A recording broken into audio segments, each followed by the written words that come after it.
Perkenalkan, nama saya Langgeng, panggilannya Langgeng. Nama lengkapnya Langgeng Reksowibowo. Lahir di Sumatera, tepatnya di Lampung, Kota Bumi, Lampung Utara, di Prokimau. Tepatnya Prokimau itu proyek pemukiman Angkatan Laut. Jadi orang tua Angkatan Laut Marinir. Kalau sekarang Marinir, dulu mah KKO. Merantau ke Bandung 2004 setelah lulus sekolah. 2004 terus kuliahnya nggak beres. Lanjut habis itu sambil kerja keluar masuk ya ke Jakarta, pernah kerja Jakarta, Jogja, Surabaya gitu. Terus balik lagi di Bandung.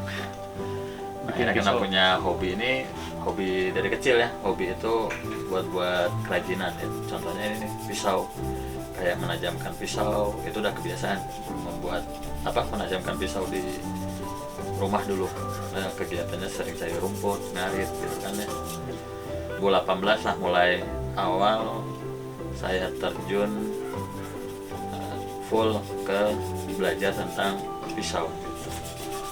2018. Kalau brand sendiri ARS itu dari nama anak Arsyad. Abang Arsyad, anak ketiga. Gitu. Karena waktu itu pas belajar di 2018 itu istri lagi mengandung anak ketiga gitu. Lahirlah Arsyad gitu. Itu saya ambil brand dari nama anak, singkat lah gitu, jadi ARS. Sampai sekarang. Jadi lebih buat pisau yang custom ya, banyaknya custom sesuai permintaan. Tapi kalau buat itu ya tadi butuh tidak hanya di seninya, tapi fungsinya, tidak melepas dari fungsi.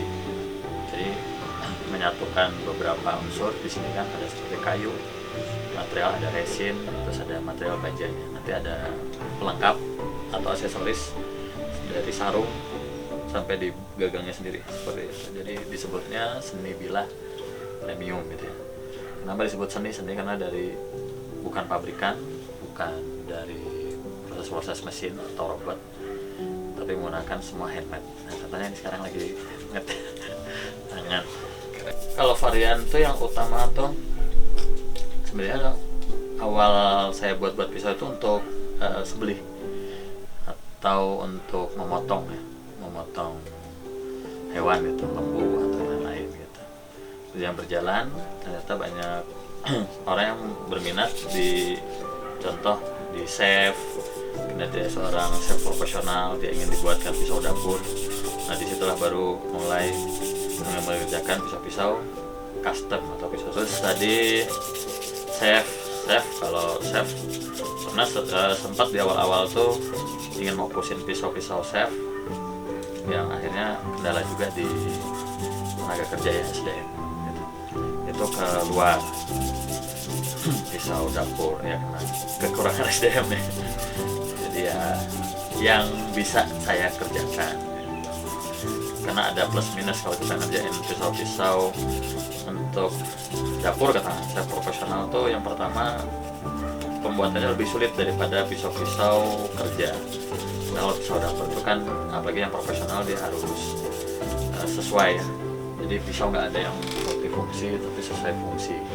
Fungsinya contoh buat buah kayak ini, maksudnya patty. Tapi kan kalau yang profesional dia nggak boleh bengkok si matanya atau edge-nya. Terus dia geometri lebih tipis ya daripada pisau-pisau yang kita pakai pada umumnya. Jadi berbeda sekali antara pengguna pisau di dapur mama, ibu-ibu, sama chef yang sudah memang profesional gitu. Contohnya dia lebih sulit, beda dengan pisau yang sembelih yang dia agak lebih tebal seperti ini kan.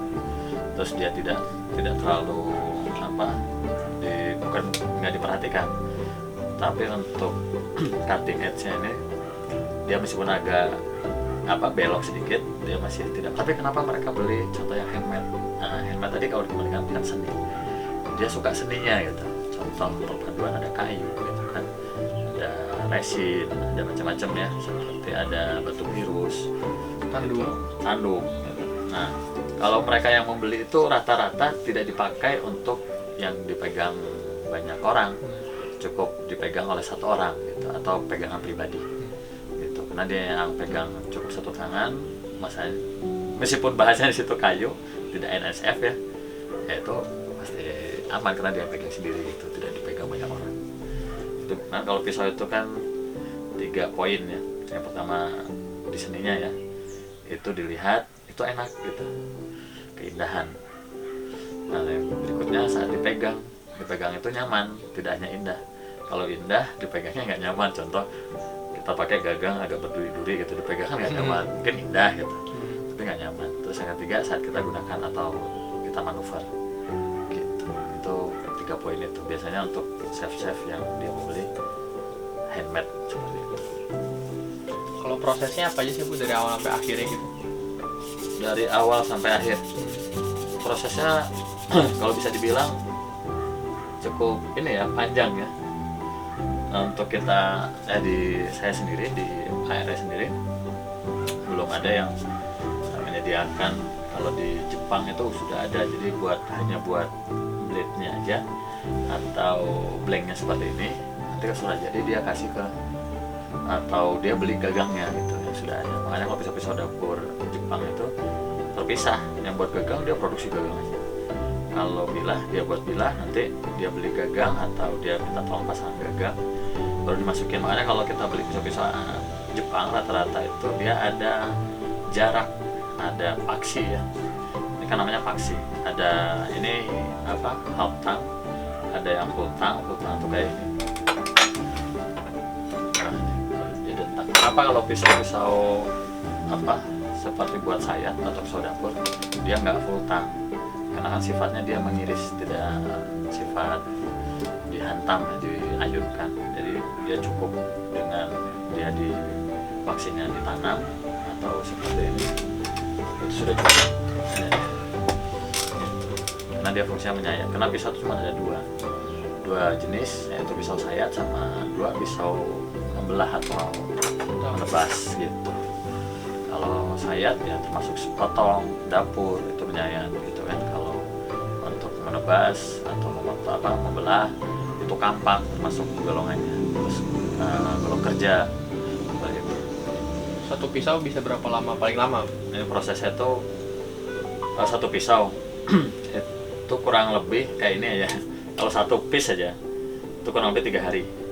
Jadi dari kita buat itu pertama untuk seperti ini, setelah dipotong dibentuk, nanti dia di bevel seperti ini.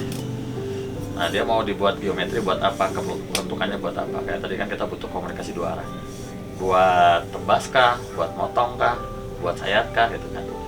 Nah nanti menentukan ya, dibuat di dasar di awal ini saat pembentukannya harus hati-hati, karena ini kalau kita ngebuat bevel seperti ini, kalau nggak hati-hati, contoh dia masuk sisi kiri terlalu dalam, terus ini nggak biasa gitu ya, atau kembung, itu nggak akan jadi bilah yang baik dan benar nantinya.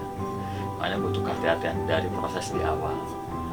Nanti baru masuk ke proses hardening atau proses penyipuhan, untuk supaya dia terjadi matte pengerasan si material ini. Nah sudah disipu, nanti ada proses tempering supaya dia tidak terlalu keras, supaya tidak mudah retak atau patah. Setelah ditemper, terus baru proses machining pakai mesin ini, tapi tetap manual ya, kita yang gerakin. Nah kalau dia sudah otomatis atau robot, mungkin mesin ini jalan, tapi kalau ini masih manual, dia masih dikerjakan lagi saya sendiri. Pakai otot. Nah baru kita gabungkan lagi dengan gagang. Nah itu proses dari tahapan demi tahapan, butuh sabar. Faktor yang mempengaruhi dia tetap tajam atau tidak mudah tumpul. 3 faktor diantaranya, 1, tidak terjadinya oksidasi ya, jadi tidak adanya terkena oksigen atau oksigen itu campur air ya. Nah itu karena mata pisau ini lebih tipis, dia lebih rentan untuk dia tumpul. Itu pertama. Yang kedua, karat, terjadinya karat atau pengikisan. Nah akhirnya dia tumpul.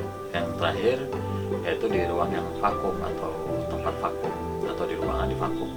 Nah itu yang menjadikan bilah yang tetap tajam. Tapi kalau kita pakai, kita pengen awet tajamnya ya, maintenance-nya kita harus asah dong gitu. Nah, kan kalau zaman dulu mah ada orang tua bilang belajar, diasah gitu kan, biar makin tajam gitu ilmunya gitu.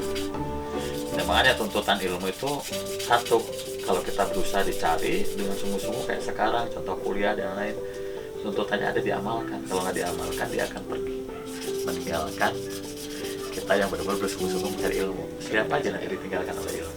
Nah, kenapa makanya ilmu itu tuntutannya harus diamalkan. Kalau nggak diamalkan ya hilang.